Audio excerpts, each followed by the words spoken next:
Nous revoilà sur LXSail. Je vais, comme promis, finir cette petite série de vidéos sur les bus nautiques pour vous parler d'un exemple concret que je connais bien, qui est l'exemple de mon bateau. Donc l'idée, c'est de vous montrer ce que j'ai eu comme difficulté sur ce bateau pour raccorder les équipements de bord, et qu'est-ce que j'ai mis comme solution. Alors je suis loin d'être sûr que ce soit une solution idéale, mais en tout cas, c'est un exemple concret de raccordement de bus nautique. Alors mon bateau, j'en ai déjà dit deux mots, c'est un Bilou 89, il s'appelle Belle Histoire, si vous me croisez, dites-moi coucou, que j'ai acheté donc d'occasion, et lorsque je l'ai acheté, il y avait déjà les équipements à bord, et évidemment, comme c'est un bateau un peu ancien, et comme c'est un sujet qui m'intéresse, je me suis empressé de moderniser l'installation électrique, et donc je me suis retrouvé avec plein d'équipements hétérogènes à raccorder. Comme en plus, j'ai pas trouvé chez le même fabricant tous les équipements qui me plaisaient, je me suis retrouvé à faire un peu un marché avec des équipements de fabricants différents, qui avaient bien sûr des interfaces différentes. Alors, si on fait un peu le panorama de qu'est-ce que j'ai eu à raccorder sur ce bateau, je vous ai fait une petite illustration comme ça. Alors, n'ayez pas peur, on va faire le tour tranquillement. Et c'est pas, enfin, je pense que sur la majorité des bateaux, il y a peut-être autant d'équipements que ça. Je sais pas parce que j'ai pas un yacht de 50 mètres, hein, il fait 9 mètres. Alors, cette partie-là, ce sont les équipements qui étaient déjà à bord lorsque j'ai acheté Belle Histoire. Il y avait un vieux traceur Lawrence qui n'était pas maintenu, mais que je me suis dit, bah tiens, pourquoi ne pas le garder comme secours. Avec un vieux GPS, les deux étaient communiqués par un bus NMEA 183. Il y avait un sondeur, un magnifique sondeur graphique, simplement parce que le précédent propriétaire était pêcheur, et voilà, donc il marche encore, et une VHF ICOM, qui est aussi connectorisée en NMEA 183, qui marche très bien. J'y ai ajouté assez rapidement des équipements qui sont plutôt en NMEA 2000, à savoir un transpondeur AIS, je parlerai de transpondeur AIS dans une vidéo dédiée un de ces jours, qui est une UM-Track, donc NMEA 2000, une girouette Garmin, qui est NMEA 2000 aussi. Alors la girouette qui est en tête de main communique en radio avec l'afficheur, et l'afficheur lui-même est en NMEA 2000. Et j'ai aussi acheté changé le log de bord pour un log sondeur combiné Airmar, qui est connectorisé nativement en NMEA 2000. Voilà pour les capteurs. Alors, côté afficheur, j'aimais bien l'ergonomie des afficheurs BG, Triton. Donc, j'ai acheté un afficheur Triton dans le but d'afficher toutes les infos un peu génériques du bord, dont celle de vent, de vitesse, etc. Et donc, il se trouve qu'à bord, il y avait un pilote qui était un pilote Raymarine, qui est tombé en panne assez rapidement, que j'ai remplacé par une nouvelle génération de pilotes Raymarine. Donc, j'ai acheté un pack comprenant, donc chez Raymarine, comprenant un calculateur ACU100 qui est en bas à droite, un capteur compas EV1 qui est à droite aussi, et un afficheur très joli, Raymarine P70S. Tout ça communique évidemment pas en NMEA 2000, mais en SeaTalk-NG, parce que Raymarine. Et je vous ai expliqué sur une vidéo précédente que SeaTalk-NG et NMEA 2000, c'est pareil, à part que les connecteurs ne sont pas les mêmes. Enfin, pour finir de complexifier la chose, sur l'ancien pilote, j'avais une télécommande de pilote. C'est vachement pratique d'avoir une télécommande pour piloter, pour changer son cap, que j'ai voulu réutiliser, donc une télécommande Raymarine S100, sauf que celle-ci est en SeaTalk 1. Et donc bien sûr, il a fallu faire quelque chose pour la raccorder au reste du monde. Et j'ai voulu que tout ça cause avec une tablette, donc j'ai choisi d'utiliser une tablette comme moyen de navigation principal, comme lecteur de carte principal, simplement parce que j'ai trouvé qu'une tablette était à la fois plus pratique à déplacer et nettement moins cher qu'un traceur de carte moderne. En gros, le rapport de prix, ça doit être un facteur 10, donc j'ai acheté une tablette étanche Samsung Galaxy Tab Active Pro que j'utilise depuis 5 ans et qui ne m'a jamais lâché. Et si elle me lâche, j'irai dans la Fnac du coin pour en racheter une autre. Donc voilà pour les équipements. Alors, une fois qu'on a tout ça raccordé, la première chose à faire, que j'ai fait, était de réfléchir à qu'est-ce que j'ai envie de faire sur mon bateau en termes de connectivité. Ce que j'ai appelé dans le slide d'après le choix du capitaine. Qu'est-ce que j'ai décidé ? Je me suis dit, je suis quelqu'un de prudent, je me suis dit, si je mets tout ça en réseau, ça va marcher vachement bien, mais si un jour j'ai un souci, un vrai gros souci, genre un court-circuit sur le réseau, je ne sais quoi, et qu'il n'y a plus rien qui cause, c'est quand même embêtant de perdre toute sa navigation et tous ces instruments de bord. Donc, j'ai choisi, mais c'est critiquable, j'ai choisi de laisser de côté, en non connecté, les anciens équipements, Donc typiquement, l'ancien traceur Lorentz, je l'ai laissé raccorder à son capteur GPS par un MEA 183. Comme ça, il vit sa vie et ça donne sa position complètement indépendante de ma tablette. Et la VHF ICOM que j'avais, je me suis dit, je vais la laisser aussi autonome.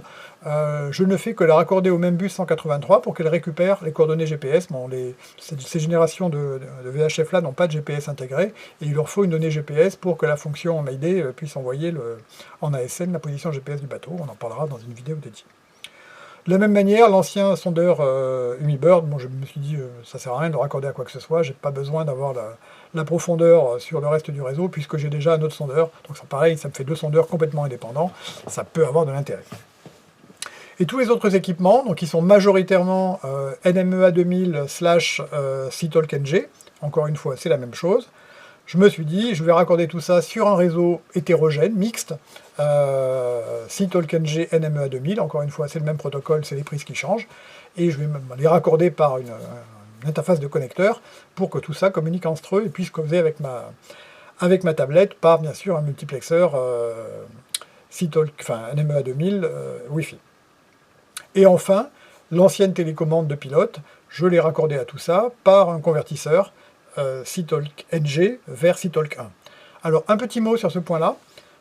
J'aurais pu, donc je vous ai parlé dans la vidéo sur les multiplexeurs, des multiplexeurs Yacht Devices, dont celui que j'ai physiquement utilisé, je vais vous montrer, qui permettent de faire aussi de la conversion de protocole NMEA 2000, SeaTalk 1 par exemple. Donc j'aurais pu utiliser le même produit pour faire à la fois l'interfaçage entre mon réseau NMEA 2000 et Wi-Fi et mon interfaçage avec SeaTalk 1. Je l'ai fait, j'ai tenté ça d'abord et ça n'a pas marché. Alors pourquoi ça n'a pas marché? Parce que je vous l'ai dit, les messages SeaTalk 1 n'ont pas forcément d'équivalent direct en message NMEA 2000. Et cette passerelle-là, il se trouve que ne convertissait pas correctement le message appui-bouton de la télécommande.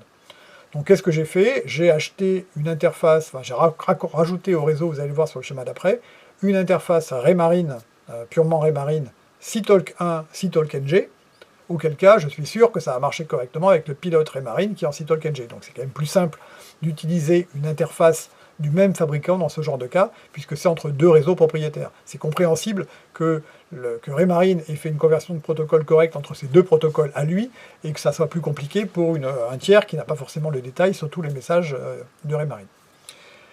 Voilà, si on regarde maintenant physiquement comment se passe ma configuration, voilà, j'ai fait un réseau en utilisant donc un répartiteur SeaTalk-NG, qui est en bas là. Alors attendez, je vais prendre un petit là. Donc ça c'est un répartiteur SeaTalk-NG sur lequel j'ai branché donc mon calculateur Raymarine, tous les équipements SeaTalk-NG. Je lui ai raccordé sur lui, juste en dessous là, le convertisseur SeaTalk-NG SeaTalk 1, qui me permet de raccorder donc ma télécommande en utilisant un bus SeaTalk 1, qui est ici en orange. Et tout ça est raccordé à un deuxième répartiteur, qui est ici, enfin un répartiteur plus un T, qui eux sont NMEA 2000, permettant de raccorder tous les équipements NMEA 2000.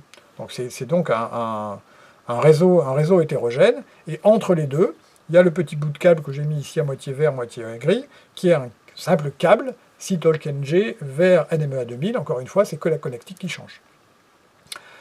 Voilà, et puis après j'ai raccordé tous mes équipements par rapport à ça.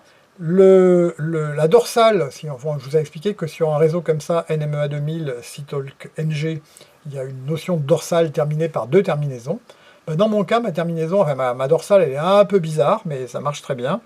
Alors je vous la montre elle commence ici, par la terminaison là, elle passe dans le deuxième ici, elle passe par le câble là, elle passe par ce T là, elle va ici vers une autre terminaison qui est là. C'est ça ma dorsale. Alors pourquoi j'ai fait ça? Simplement parce que les deux afficheurs multifonctions là, qui sont sur la droite, Triton et le Raymarine, sont assez éloignés de ma table à cartes, le câble est un peu long, et je me suis dit que c'était mieux de mettre une terminaison. Normalement, les deux terminaisons sont aux deux bouts les plus éloignés du réseau, et je me suis dit que ce point-là était plus éloigné que les autres équipements qui sont typiquement sur le réseau NMEA 2000. Donc c'est pour ça que j'ai mis ces deux adaptateurs. Donc j'ai une terminaison NMEA 2000 d'un côté, une terminaison SeaTalk-NG de l'autre, et encore une fois, ça marche très bien. Donc voilà, voilà l'illustration de la chose. Je ne suis pas certain que j'aurais pas pu faire plus simple, mais ça marche. Allez, des petites photos pour vous montrer en vrai comment c'est sur mon bateau. Donc vous avez ici les équipements de port, de pont, donc les deux afficheurs, un en Citalk-NG, un en NMEA 2000, ils sont sur le même fil et tout se passe bien. En haut, vous avez les deux équipements anciens qui sont assez indépendants, assez autonomes, que je regarde rarement. L'inclinomètre qui est à côté, il est relié à rien, ça marche très bien. Et sur la table à carte, j'ai le transpondeur AIS. À côté, vous voyez le petit module, donc ça c'est le transpondeur AIS, et à côté le petit module de multiplexeur et réseau Wi-Fi. Changer son antenne, parce que l'antenne d'origine était un peu trop grande, mais ça marche très bien comme ça. Et en dessus, il y a la VHF, il y a quelques équipements dont on pourra parler un jour.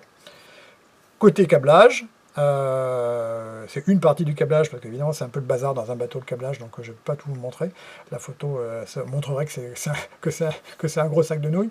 Mais vous voyez ici les deux répartiteurs, donc le répartiteur Citalk-NG qui est sur la gauche, le répartiteur NMEA 2000 qui est sur la droite, donc le type de prise n'est pas le même, mais ils sont branchés ensemble par un câble qui doit être un de ces câbles-là qu'on ne voit pas vraiment.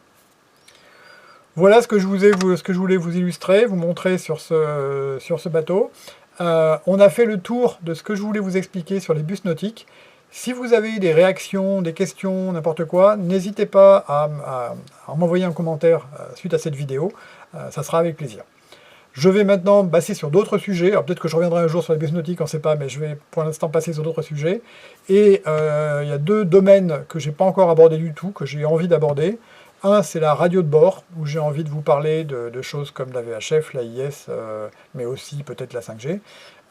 Et un autre sujet qui est important, c'est l'électricité de bord, donc tout ce qui est relatif aux batteries, aux coupleurs de batterie, aux chargeurs solaires, aux régulateurs, enfin tout ce genre de sujets-là. Je pense que je vais commencer par l'électricité de bord, parce que c'est un sujet qui fait quand même couler beaucoup d'encre. Donc à tout de suite pour parler de ces nouveaux sujets, et encore une fois, n'oubliez pas de vous abonner à Alexsail si cette chaîne vous intéresse. À bientôt.